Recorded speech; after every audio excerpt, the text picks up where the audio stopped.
pergi ke tempat kerjanya menjadi korban begal. Dan di Tasemen Intel Kodam 1 Bukit Barisan, aksi begal masih terus terjadi, salah satunya menimpa seorang ibu dan anak. Nangkap bos kawanan begal sadis yang menewaskan satu mahasiswa UMSU Medan. Bismillahirrahmanirrahim. Assalamualaikum warahmatullahi wabarakatuh. Alhamdulillah, wassalatu wassalamu ala rasulillah wa ala alihi wa ashabihi wa mawala, amma ba'du. Kaum muslimin dan muslimat yang dirahmati oleh Allah Subhanahu wa ta'ala. Adapun materi kita pada hari ini adalah awas begal mengancam Anda. Begal yang terjadi hari ini, kita lihat ada informasi yang sudah sangat mengancam masyarakat. Itu di Bandung. Yang kedua Jakarta Barat. Yang ketiga Medan. 4 Bekasi, 5 Jambi, 6 Bengkulu, 7 Semarang. Banyak lagi mungkin informasi yang belum begitu berkembang. Tapi yang jelas hari ini kalau kita malam hari lewat jam 10 ke atas itu sudah sangat terancam keamanan kita. Makanya bukan hanya di malam hari, bahkan siang hari, ya menjelang subuh, ya ada ustadz yang ceramah kuliah subuh, diancam begal, akhirnya dia terjatuh, karena diancam dengan benda-benda yang tajam, dia terjatuh, keretanya diambil. Ini perlu kita atasi bersama. Ya, karena ini tidak bisa dibiarkan merajalela. Negara kita ini akan terancam keamanannya.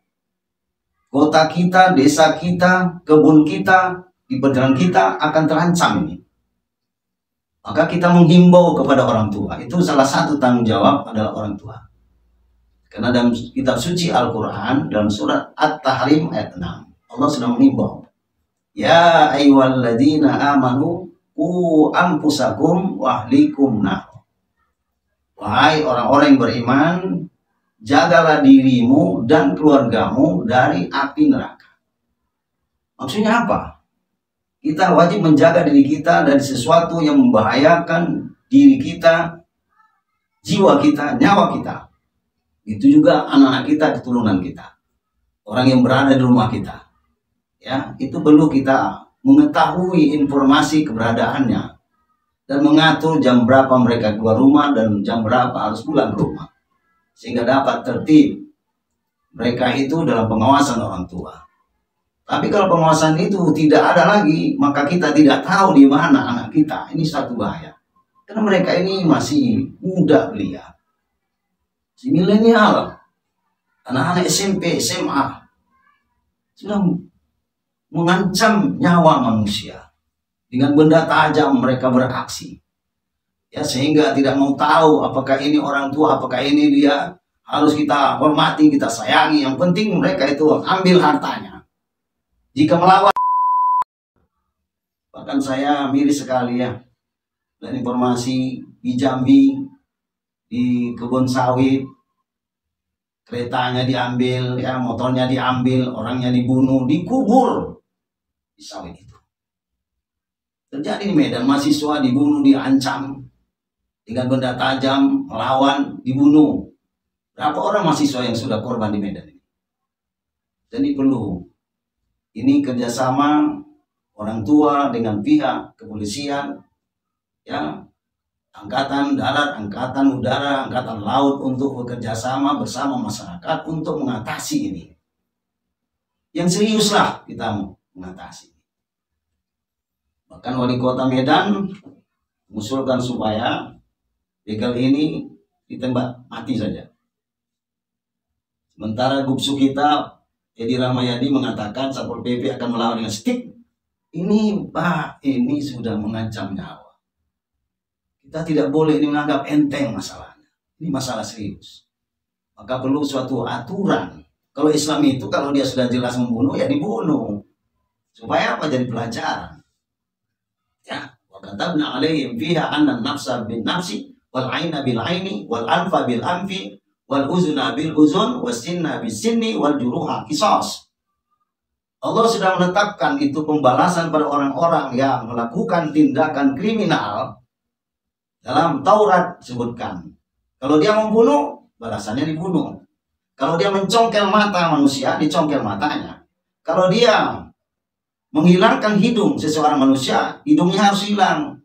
Telinga orang diputuskannya, dipotongnya, maka telinganya harus dipotong. Gigi orang dirontokkannya, berapa banyak dirontokkan, segitu dia dibalas. Dilukainya orang lain, maka dilukai dia sepanjang mana, sedalam mana dia melukai orang itu. Surah Al-Maidah 45. Jadi ini perlu serius. Aparat kita, wakil rakyat kita harus membuat suatu arahan yang sama ya untuk mengatasi masalah ini. Jadi jangan dianggap sepele. Ini tanggung jawab Syanu. Ini bukan tanggung jawab saya.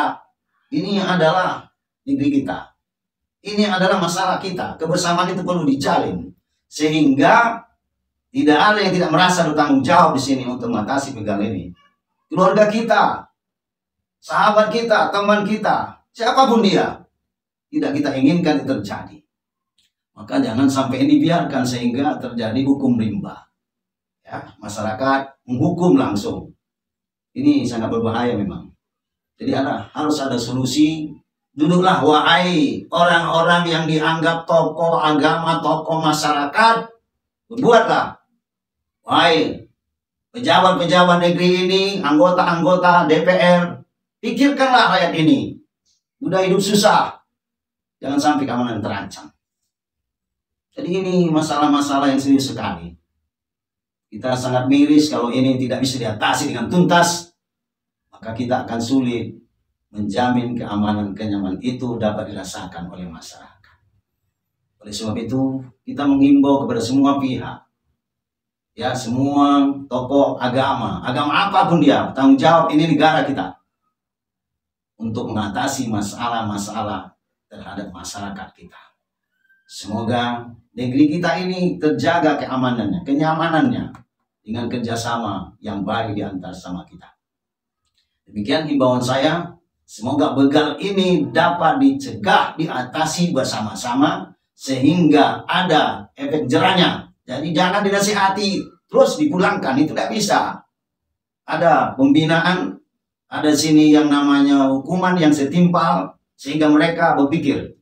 Ya karena ini masalah-masalah yang sangat serius ini tidak boleh dianggap sepele. Jadi kalau dia memakai senjata tajam, nggak mungkinlah kita pakai pisau, ya, nggak mungkinlah kita pakai tapel, ya, stick. Tentu kita akan memberikan suatu ancaman yang besar sehingga mereka berpikir ini sudah bahaya sama kami. Nah, ini begal itu. Semoga kita senantiasa dirahmati oleh Allah Subhanahu wa taala. Semoga bermanfaat. Wabillahi taufik wal hidayah. Wassalamualaikum warahmatullahi wabarakatuh.